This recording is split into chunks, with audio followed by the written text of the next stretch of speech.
Selamat datang kembali.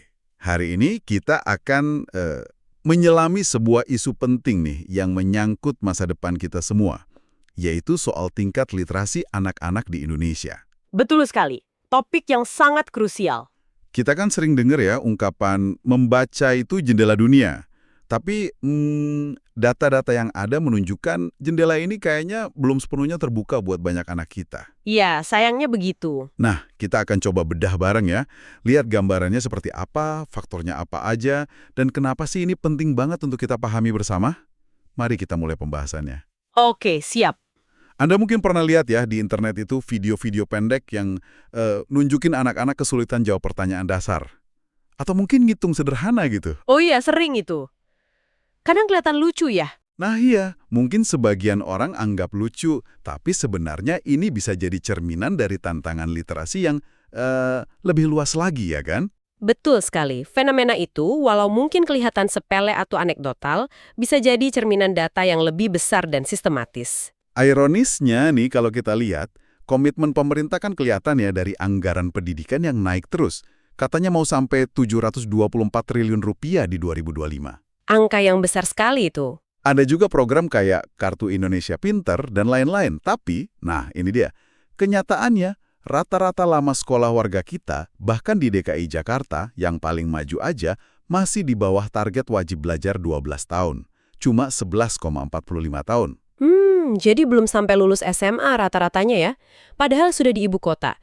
Ini menunjukkan masih ada tantangan dalam menjaga anak tetap di jalur pendidikan formal. Dan masalahnya ternyata lebih mendasar lagi ya, bukan cuma soal berapa lama sekolah, tapi kemampuan bacanya itu sendiri. Saya lihat ada data dari Bali misalnya. Oh ya, bagaimana itu? Dari sekitar 34.000 siswa SMP, ditemukan ada 155 anak yang, ini mengejutkan, sama sekali tidak bisa membaca. Dan 208 lainnya masih terbata-bata. Wah, itu di tingkat SMP ya. Cukup mengkhawatirkan kalau di usia segitu masih ada yang belum lancar membaca, apalagi tidak bisa sama sekali. Iya, itu baru satu contoh kecil yang kebetulan terungkap. Kalau dipikir-pikir, ini bisa jadi puncak gunung es saja. Sangat mungkin. Dan angka-angka ini sebenarnya sejalan dengan data gambaran yang lebih besar skala nasional. Ada data dari UNESCO misalnya, Gimana tuh datanya? menyebutkan kalau hanya sekitar 1 dari 1.000 orang Indonesia yang punya kebiasaan membaca yang kuat. Minat bacanya rendah sekali. Indeks minat baca kita itu cuma 0,001%. 0,001%. Kecil banget ya? Kecil sekali. Tentu saja ini dampaknya langsung ke skor literasi. Penilaian PISA tahun 2022 itu kan standar internasional ya. Ya, yang buat anak usia 15 tahun itu kan? Betul. Skor literasi membaca kita di angka 359. Nah, angka ini kalau dibanding negara tetangga kayak Malaysia, Vietnam, itu kita tertinggal. Apalagi Singapura, mereka skornya 543. Jauh sekali. Wah, jauh ya, padahal lu sama-sama Asia Tenggara. Iya, bahkan asesmen internal kita sendiri, ANBK, Asesmen Nasional Berbasis Komputer tahun 2022 itu, nunjukin cuma sekitar 55% siswa kelas 6 SD yang mencapai kompetensi literasi minimum. Setengahnya lebih dikit ya berarti? Kurang lebih begitu. Artinya hampir separuh siswa kita di akhir SD itu bahkan masih kesulitan memahami isi bacaan dasar. Nah, gimana mereka bisa paham pelajaran lain kalau membacanya saja sulit ya kan? Bener juga ya. Jadi masalahnya kompleks nih. Selain dari sisi kemampuan siswanya, data juga nunjukin soal akses terhadap buku dan fasilitas membaca. Ini juga jadi tantangan tersendiri. Betul, akses itu penting sekali. Disebutkan kalau hanya sekitar 28% sekolah di Indonesia yang punya perpustakaan layak. Padahal kan ada undang-undang yang mewajibkan ya. Iya, ada standarnya. Perpustakaan itu kan jantungnya literasi di sekolah. Dan kesenjangan akses ini pasti lebih lebar lagi ya antara kota besar sama daerah terpencil. Mungkin di beberapa tempat, jangankan perpustakaan layak, buku bacaan aja susah dicari. Sangat mungkin.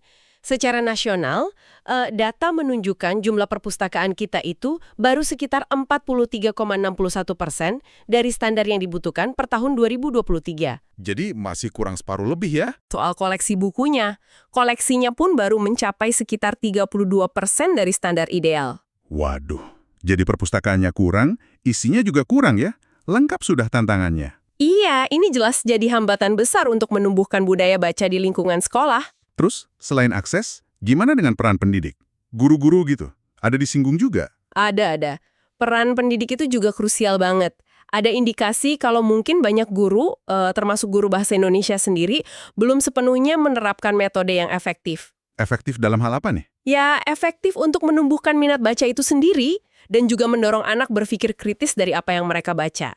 Ada kecenderungan mungkin ya, fokusnya lebih ke penyelesaian target cakupan informasi di kurikulum. Jadi lebih kejar tayang materi gitu ya? Bisa dibilang begitu, bukan pada pemahaman mendalam siswanya. Padahal kan tujuan utama pembelajaran literasi itu bukan sekedar anak bisa mengeja atau membaca lancar aja. Tapi harus paham isinya ya? Tepat.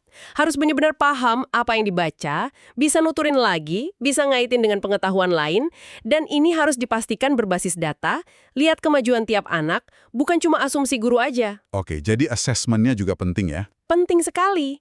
Dan perlu diingat juga, literasi itu bukan cuma tanggung jawab guru bahasa Indonesia loh. Setiap mata pelajaran itu sebenarnya wahana untuk ngembangin literasi. Kan semua pelajaran butuh baca dan paham informasi. Benar juga. Matematika, IPA, IPS, semua butuh kemampuan memahami teks ya? Betul.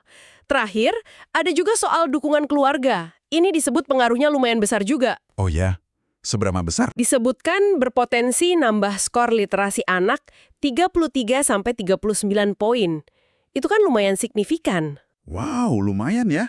Tapi ya kita tahu sendiri lah ya, nggak semua orang tua punya waktu atau mungkin sumber daya yang cukup buat dampingin anak belajar intensif di rumah. Nah, itu tantangan lainnya lagi. Jadi memang faktornya banyak dan saling terkait. Kemampuan dasar anak, akses buku dan fasilitas, metode pengajaran di sekolah, sampai dukungan di rumah. Semuanya punya peran. Jadi dampaknya kalau literasi rendah ini, wah luas banget ya. Bukan cuma soal nggak bisa baca tulis saja. Jauh lebih luas dari itu. Ini nyangkut ke daya saing bangsa kita ke depan, terus bisa juga ke masalah kemiskinan, bahkan kerentanan terhadap informasi salah atau hoaks. Tepat sekali. Kalau kemampuan mencerna informasinya rendah, kan jadi gampang kemakan berita bohong ya. Jadi rendahnya literasi ini bisa menghambat kemajuan bangsa di berbagai aspek. Sulit kita bicara jadi negara maju kalau masyarakatnya nggak literat. Jadi PR besar kita bersama ya. Ini ada satu kutipan menarik nih yang saya suka. Literasi bukanlah sebatas kegiatan membaca atau melek huruf, tapi lebih dari itu. Literasi mencerminkan kedewasaan dalam memahami kenyataan dan keberanian untuk memilih solusi bukan sensasi. Wah, dalam itu maknanya. Iya, dalam banget. Ini ngingetin kita kalau literasi itu bukan cuma skill teknis, tapi soal kualitas berpikir, kedewasaan, dan gimana kita merespons dunia sekitar kita. Setuju sekali. Literasi itu fondasi untuk jadi warga negara yang aktif dan kritis. Oke, jadi kesimpulannya nih, dari pembahasan kita, kelihatan banget kalau tantangan literasi di Indonesia ini kompleks ya, berlapis-lapis. Mulai dari akses yang belum merata, metode pengajaran yang mungkin perlu diupdate, dukungan keluarga dan lingkungan, sampai kesadaran kita semua tentang pentingnya isu ini. Benar, butuh kerjasama banyak pihak ini. Ya, semoga pembahasan singkat kita ini paling tidak bisa memberikan Anda gambaran yang lebih jelas ya mengenai urgensi isu literasi anak di Indonesia ini. Semoga bermanfaat. Terima kasih banyak sudah menyimak obrolan kita. Terima kasih. Jangan lupa tunggu pembahasan kita selanjutnya ya. Kira-kira pembahasan apa lagi nih yang seru untuk kita bicarakan atau kita sampaikan di kesempatan berikutnya? Coba deh tulis ide Anda di kolom komentar. Dan seperti biasa, jangan lupa like, komen, dan subscribe untuk mendapatkan info atau pembahasan menarik lainnya. Sampai jumpa!